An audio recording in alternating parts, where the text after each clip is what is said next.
ಮಾಧ್ಯಮದ ಎಲ್ಲ ಸ್ನೇಹಿತರಿಗೆ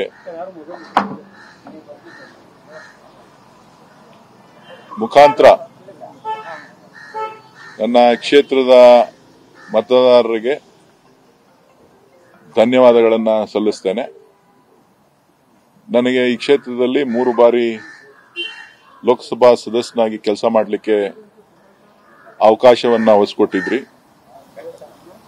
4ನೇ ಬಾರಿಗೆ ಅಗ್ನಿ ಪರೀಕ್ಷೆಯಲ್ಲಿ ನನಗೆ ವಿರಾಮವನ್ನ ಕೊಟ್ಟಿದ್ದೀರಿ. ನನಗೆ ಮತ ಹಾಕದಂತ, ನನಗೆ ಪಕ್ಷಕ್ಕೆ ಕೆಲಸ ಮಾಡಿದಂತ ಎಲ್ಲ ಕಾರ್ಯಕರ್ತರಿಗೆ, ಮುಖಂಡರಿಗೆ ಮೊದಲನೇದಾಗಿ ನಾನು ನಾಯಕರುಗಳಿಗೆ ಧನ್ಯವಾದಗಳನ್ನ ಹೇಳಲಿಕ್ಕೆ ನಾನು ಬಯಸ್ತೇನೆ. ಏನು ಇವತ್ತು ಈ ಚುನಾವಣೆಯಲ್ಲಿ ಮತದಾರರ ಪ್ರಭುಗಳು ಇವತ್ತು ತೀರ್ಮಾನವನ್ನ ಕೊಟ್ಟಿದ್ದಾರೆ. ಆ ತೀರ್ಮಾನಕ್ಕೆ ನಾನು ಸ್ವಾಗತವನ್ನ ಮಾಡ್ತಾ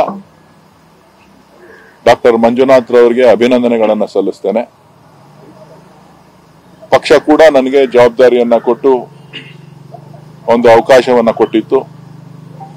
ಪಕ್ಷದ ನಾಯಕರಾದಂಥ ಶ್ರೀಮತಿ ಸೋನಿಯಾ ಗಾಂಧಿ ಅವರಿಗೆ ಮತ್ತು ಎಐಸಿಸಿ ಅಧ್ಯಕ್ಷರಾದಂಥ ಮಲ್ಲಿಕಾರ್ಜುನ ಖರ್ಗೆ ಅವರಿಗೆ, ನಮ್ಮ ನಾಯಕರಾದಂಥ ರಾಹುಲ್ ಗಾಂಧಿ ಅವರಿಗೆ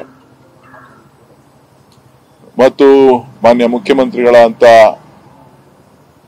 ಸಿದ್ದರಾಮಯ್ಯನವರಿಗೆ ಮತ್ತು ಎಲ್ಲ ನಾಯಕರುಗಳಿಗೆ